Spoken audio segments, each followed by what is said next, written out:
Sahabat dan saudaraku, mari menggunakan waktu mempelajari firman Tuhan hari ini.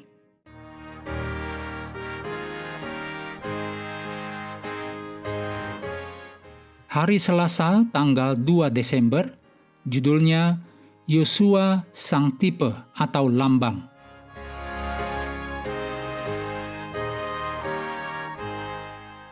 Kita mulai dengan doa singkat yang didasarkan dari Mazmur 119 ayat 2. Berbahagialah orang-orang yang memegang peringatan-peringatan Tuhan, yang mencari Dia dengan segenap hati. Amin.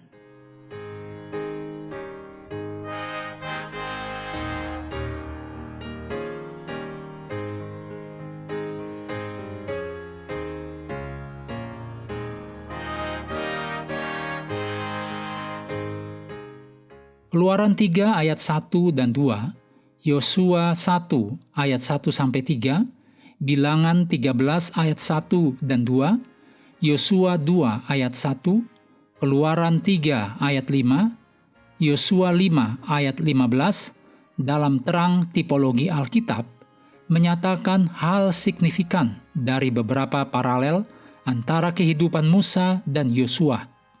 Seperti di pelajaran pertama, Yosua ditampilkan sebagai Musa baru yang dalam kehidupan generasi kedua mengulangi langkah-langkah paling penting mengenai eksodus dari Mesir. Sama seperti Musa, Yosua ditugaskan melalui perjumpaan pribadi dengan Tuhan. Di bawah kepemimpinan Musa dan Yosua, ketenaran Israel di antara bangsa-bangsa menimbulkan rasa takut. Musa memimpin Israel menyeberangi Laut Teberau, sementara Yosua memimpin Israel menyeberangi Sungai Yordan secara ajaib. Kedua pemimpin tersebut diingatkan akan pentingnya sunat dan Paskah.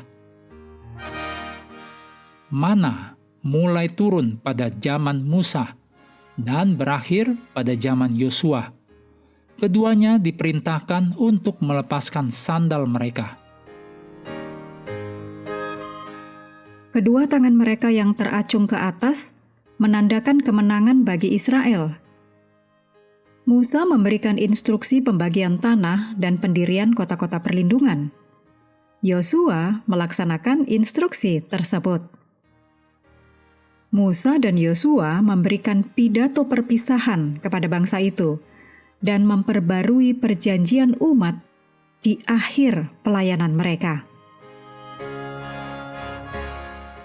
Ulangan 18 ayat 15-19, Ulangan 34 ayat 10-12, Yohanes 1 ayat 21, Kisah Para Rasul 3 ayat 22-26, dan Kisah Para Rasul 7 ayat 37, dinyatakan bahwa nubuat Musa tentang seorang nabi yang seperti dirinya digenapi oleh Yosua. Kehidupan Yosua adalah penggenapan sebagian dari nubuat yang dibuat oleh Musa dalam Ulangan 18 ayat 15 dan 18.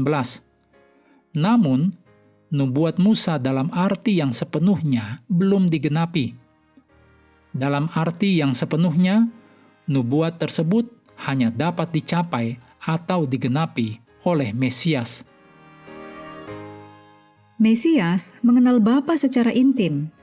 Yohanes 1 ayat 14 dan 18. Mesias benar dan menyatakan Allah dengan jujur. Lukas 10 ayat 22, Yohanes 14 ayat 6, Matius 22 ayat 16. Allah sungguh-sungguh menaruh firman-Nya di dalam mulut Mesias. Yohanes 14 ayat 24. Jadi di sini kehidupan Musa dan Yosua menjadi gambaran Yesus, Sang Mesias yang akan datang. Renungkan seberapa penting Yesus dalam perjalanan kita dengan Tuhan, dan bahwa Yesus serta yang telah Yesus lakukan untuk kita harus menjadi dasar dari seluruh pengalaman Kristen kita.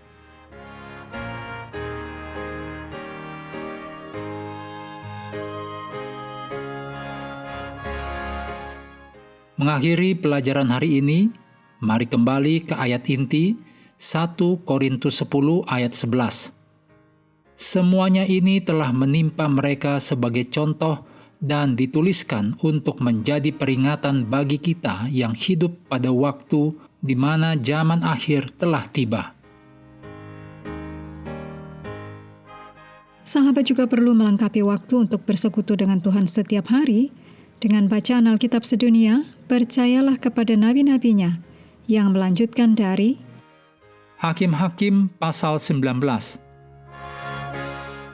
Tuhan memberkati kita semua.